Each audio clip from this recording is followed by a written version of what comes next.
Move on to item 11, deputations and representations. We have a number of deputations this evening, and our first deputation is in relation to Curtis Road upgrade and other infrastructure needs for the City of Playford by Mr Darryl Bothe. Is he Darryl here? Yes, he is. I can see. You would like to come forward, sir? Mayor Doherty, City of Playford councillors and interested parties. My name is Darryl Bothe, a ratepayer and proud resident of Davern Park. I appreciate the opportunity to address you tonight on a pressing issue affecting my local community, the urgent need for infrastructure improvements. In particular, I wish to focus on Curtis Road. I grew up in Smithfield Plains, where I spent countless hours as a young boy riding my bike and exploring the area on weekends with friends. I recall fondly how Curtis Road at the time was a narrow single-lane road. Those were simpler times, with roads that were fit for purpose, allowing for young boys freedom to explore. Fast forward to the 1980s and the first Andrews Farm land release. My parents purchased a block there and built their home. As an apprentice at Holden's and living at home in Andrews Farm, I often relied on Curtis Road and Heaslip Road as my main routes to get to the city for social outings. In 2008, Renewal SA launched the Playford Alive Urban Renewal Project, which transformed Davern Park, Smithfield Plains and over 500 hectares of greenfield areas.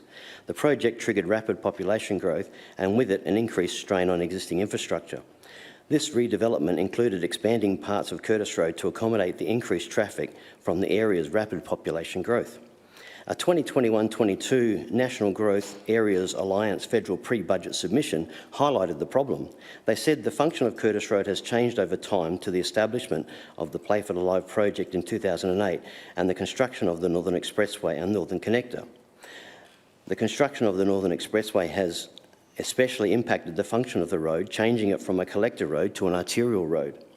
The same pre-budget submission stated that the strategic planning identified the need to duplicate Curtis Road as early as 2008 in the Playford Alive Master Plan.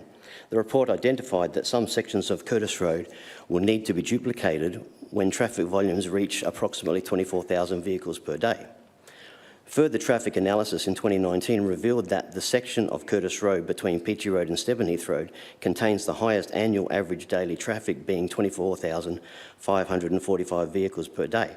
This also means that the road is operating at a level of service F, way beyond capacity. A two-lane, two-way road is at capacity around 12 to 15,000 vehicles per day, depending on access and speed limit. For context, level of service A is free-flowing traffic with little to no delays. Service level of F is the most severe, defined as the road is being operated beyond its capacity, resulting in excessive delays. In January 2025, Renewal SA announced the Playford Alive East expansion, which includes 71 hectare development to deliver approximately 1,300 additional residential allotments over the next 8 years. This development will put added pressure on Curtis Road through to the Northern Expressway. The critical point here is that the duplication of Curtis Road has been on the radar since the launch of the Playford Alive Urban Renewal Project in 2008, 17 years ago.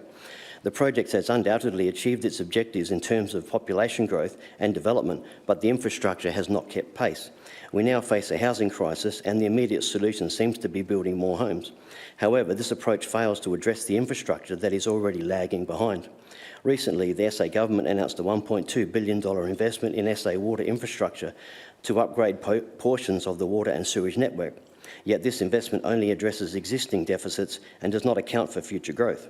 Similarly, despite numerous discussions between council, state and federal governments, the issue of traffic on Curtis Road remains unresolved. Albert Einstein once said, "The definition of insanity is doing the same thing over and over and expecting different results." While I'm not suggesting anyone is involved in this process is insane, it is clear that the current approach is just not working. It is time to try something different. My deputation is not about assigning blame or finger-pointing, which only serves to divide us. Instead, I propose a collaborative solution, the creation of a working group involving all three tiers of government, local councillors, state officials and federal representatives to address the infrastructure challenges in the City of Playford. The immediate focus should be on Curtis Road, including its intersections and off-ramps from the Northern Expressway, followed by a broader discussion of other infrastructure priorities. As someone who hopes to serve as the federal representative for this area after the next election, I pledge to work tirelessly to ensure these issues are addressed comprehensively and collaboratively. The City of Playford deserves infrastructure that supports its vibrant communities rather than infrastructure that hinders their growth and quality of life. Thank you for allowing me the opportunity to speak here tonight. Together, let us ensure a future for the City of Playford that we can all be proud of. Thank you. You still have 9 seconds if you wish to use them.